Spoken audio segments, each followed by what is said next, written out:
Joining me today is Patrick Glynn, Research Engineer, Earth Science and Research Engineering at CSIRO, who will be speaking at IIR's Collision Avoidance in Mining Conference, which takes place on the 8th to 9th of March 2011 in Brisbane. Hello Patrick, thanks for joining us today. Hello James, how are you doing? How can the range and applicability of these systems be applied to a specific mine site, taking into account the different types of equipment and mine environments? Yeah, the thing about collision avoidance technology in general is there's no magic bullet, and each system has to be tailored to the problem.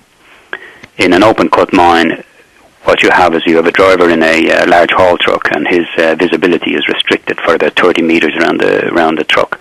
So he needs to know what's happening within that 30 meters, or you can have horrific consequences.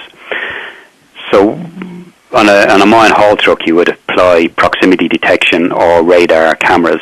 You would essentially start off with cameras because I think the industry now has accepted the need for visual as the best method of detection, and radar and the other technologies essentially assist visual areas. In underground mining, your major problems are a lot of the fatalities and injuries are actually occurring at very slow speed. And what happens down there is guys have helmets, are working in fairly dark areas. The helmet light is not terribly bright. They're wearing ear protection, and a vehicle comes up behind them, and they have no knowledge of it. And the driver in the vehicle, if for some reason he misses the light from the helmet, just drives over the object. So the object or person. So what's needed for that is a very short range proximity detection, and that could be acoustic, as is used on some vehicles, or it could be a radar system. But that is in its prototype stage at this point in time, and later on it will be expanded out to the vehicles. But that is probably one of the major problems at this point. How can a mine ensure that it's being safety compliant whilst managing the potentially onerous expense of collision avoidance systems? Yeah, at the moment, and it has been for quite a number of years, mines implement a procedural or paper-based collision avoidance system, and essentially what they're doing in real terms is they're making the driver take responsibility for the vehicle.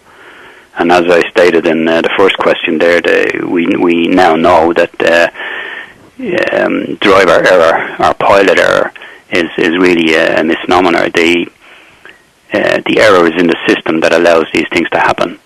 And when I started looking at this area of mine haul trucks in the late 90s, the speed of operation was something around 40 kilometers an hour.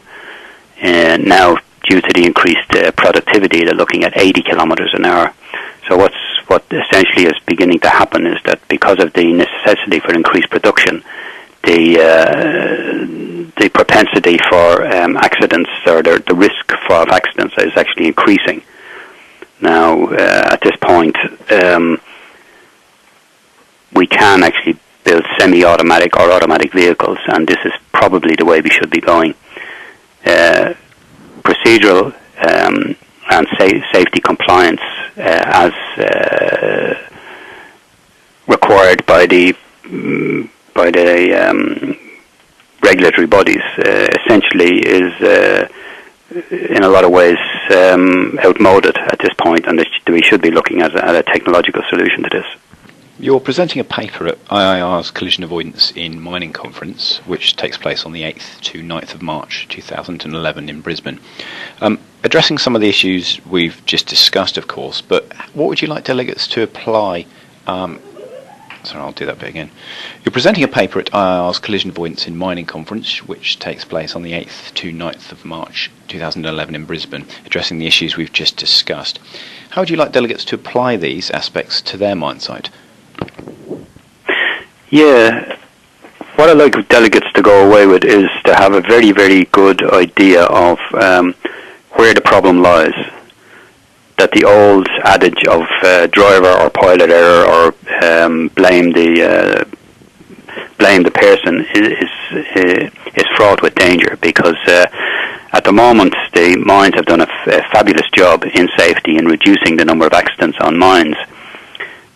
But due to not addressing the actual problem, which is the reaction time of the driver and the attention span of the driver, they've actually made this worse by increased technology in the cab of the vehicle. You are now bumping along in what in the electronics industry we would call the noise floor, and you're actually not, unless you do something about the intrinsic problem with reaction time and tiredness and all the things that affect a human being, you're not going to get past this. So you're going to probably remain at the level we're at the moment. Some years it will increase and some years it will decrease, but as a statistical norm, it will stay at this level because of the fact that we're not addressing the major problem. And I think for me, if the delegates got this perspective and actually looked at the systems and used the system to protect the driver rather than the driver trying to protect the system, protect the operating system, I would be very pleased.